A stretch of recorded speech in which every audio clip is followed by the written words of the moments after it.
सबसे पहले डॉक्टर साहब नमस्कार, बहुत बहुत स्वागत है आपका। धन्यवाद। डॉक्टर साहब, किडनी का मरीज होने के बाद ऐसे ही इंसान के जीवन में काफ़ी ज़्यादा खान पान से लेकर उनके रेगुलर रूटीन में भी बदलाव होने लगते हैं। जी। ऐसे में अगर कोई डायलिसिस पे अगर कोई मरीज है तो फिर उनकी कार्यशैली में क्या क्या बदलाव आने ज़रूरी हो जाते हैं, क्या क्या लाइफस्टाइल चेंजेस कंपलसरी हैं?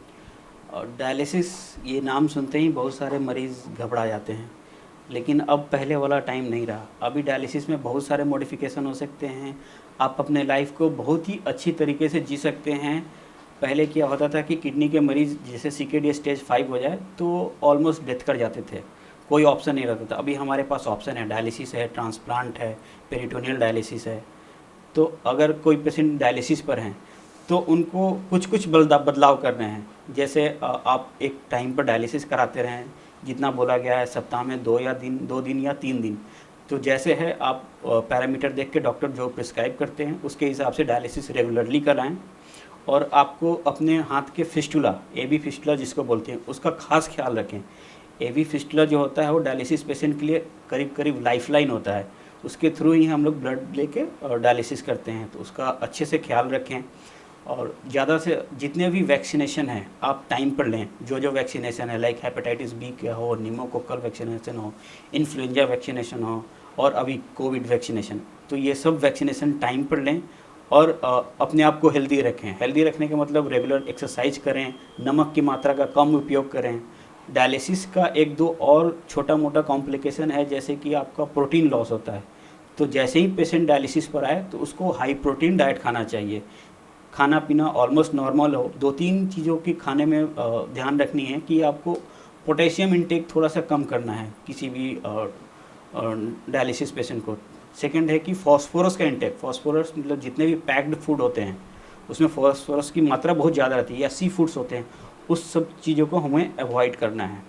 जी डॉक्टर साहब, ये तो आपने बताया कि डायलिसिस के मरीज़ को क्या क्या लाइफस्टाइल चेंजेस करने की ज़रूरत है, किन बातों का ख्याल रखना है, लेकिन क्या डायलिसिस के कोई साइड इफ़ेक्ट्स भी होते हैं जिनके बारे में लोगों को पता होना चाहिए, जो अगर वो अपनी बॉडी में महसूस करें तो फिर घबराएं ना, क्योंकि उन्हें पता हो कि हाँ ये डायलिसिस की वजह से मेरे साथ हो रहा है? डायलिसिस के कारण जो भी साइड इफ़ेक्ट होते हैं वो आपके ड्यूरिंग डायलिसिस ही होते हैं मोस्टली। तो आपको घबराने की ज़रूरत ही नहीं है, क्योंकि वहाँ एनी टाइम आपके डॉक्टर रहते हैं। अगर कोई कॉम्प्लिकेशन होगा तो they can easily manage. So dialysis में बहुत सारे कॉम्प्लिकेशन होते हैं जो वहाँ पर अगर जो रेजिडेंट डॉक्टर हैं या जो नेफ्रोलॉजिस्ट हैं वो उसको टैकल कर सकते हैं, लाइक बीपी फॉल होना या फिर कुछ राइगर होना, डायलाइजेशन, किसी भी टाइप का प्रॉब्लम ड्यूरिंग डायलिसिस, तो वो आराम से मैनेज हो जाता है। उसके लिए घबराने की बात नहीं है। आप अपने फिस्टुला को ठीक से रखें, इन्फेक्शन से बचें, यही मेन इंपॉर्टेंट है। खाने पीने का खास ध्यान रखें। जी डॉक्टर साहब, अब मैं ये चीज़ भी एक समझना चाहूँगी कि आपने हमें बहुत सारी चीज़ें बताई, क्या लाइफस्टाइल चेंजेस हैं, क्या साइड इफ़ेक्ट्स हैं जो डॉक्टर्स ख्याल रख लेंगे, लेकिन क्या ऐसी कोई चीज़ है जो डायलिसिस करा के जो पेशेंट घर लौट जाते हैं उसके बाद कोई ऐसी चीज़ जिसे एकदम कम्प्लीटली 110% अवॉइड करना ही होगा?